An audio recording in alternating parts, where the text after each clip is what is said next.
Okay, so the first thing you'll do is remove the oil filter cap. And what that does is that allows air to come down, drawn into the engine, and helps remove most of the oil.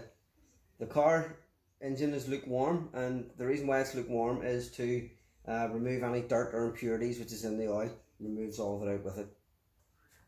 So the next thing is we need to replace the oil filter. You can see you need to use oil filter cap. Simply put that on. And what you're going to do is allow the oil from the oil filter housing to drain back into the engine sump. So the next step then is to put the car up and drain the oil from underneath. Okay, so now the car's up in the air, we'll have access to what's called the sump bung.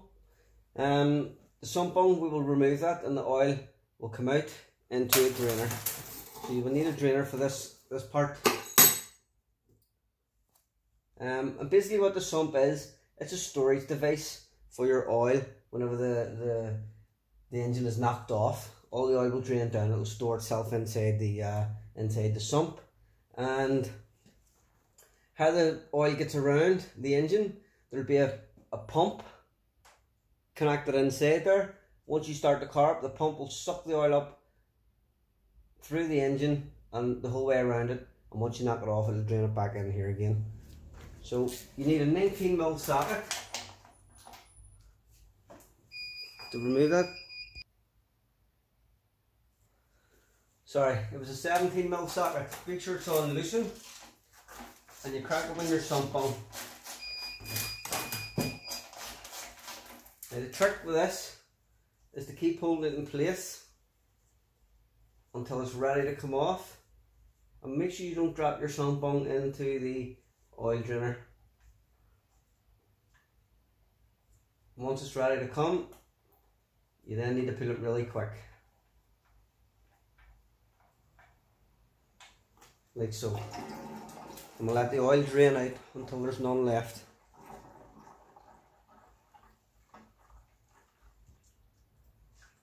Okay, so now all the oil has drained out, you get your torque wrench, and the torque wrench is set at 30 Newton meters. And all we need to do is put our drain plug back in.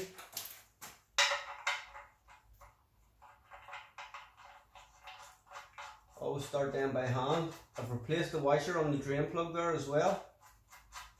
That'll give that a nice loose seal. All you have to do when you hear that click, that's how you know it's tight. Basically the next thing to do is just clean off any excess oil with brake cleaner. And now we're ready to bring the vehicle back down again, replace the oil filter and put new oil in it. Okay, now the car's back down. All we need to do is remove the oil filter housing and remove the actual oil filter itself.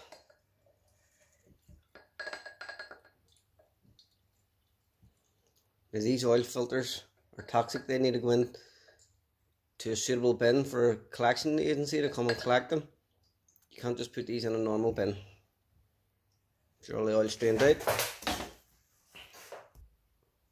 Okay, so the next thing to do is to remove off your old seals on the oil filter housing. You can do this by using a wee pick.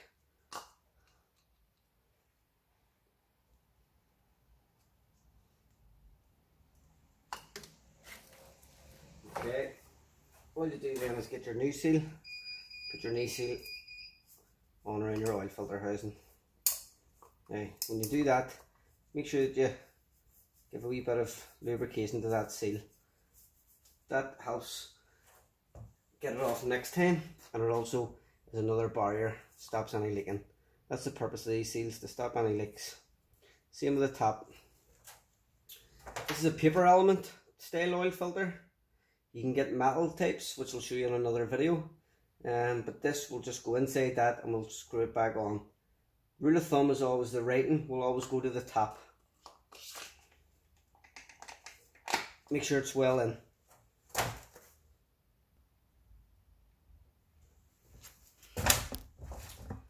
Screw your oil filter housing back on.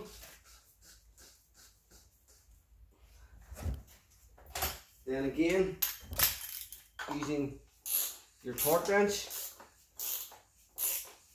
torque it to 30 Newton meters.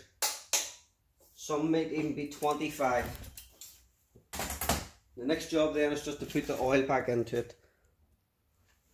Okay, so this vehicle takes 4.3 litres. Trying to minimise any spillages.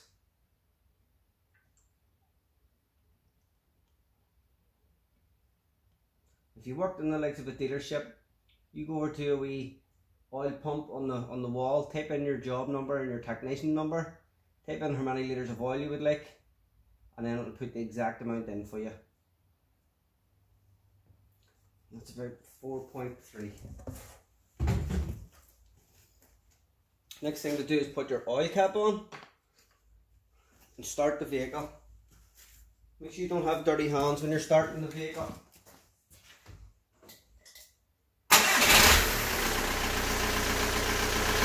And all you're doing is waiting on the oil light going off, letting all the new oil get around the engine and fill up your oil filter.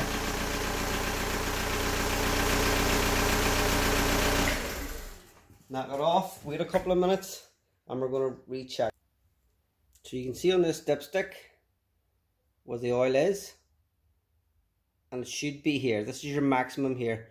Do not go over maximum and do not let it sit below minimum. So we've about another litre to put in. Once you get that to maximum, that's you. Car's ready to go. Oil change done.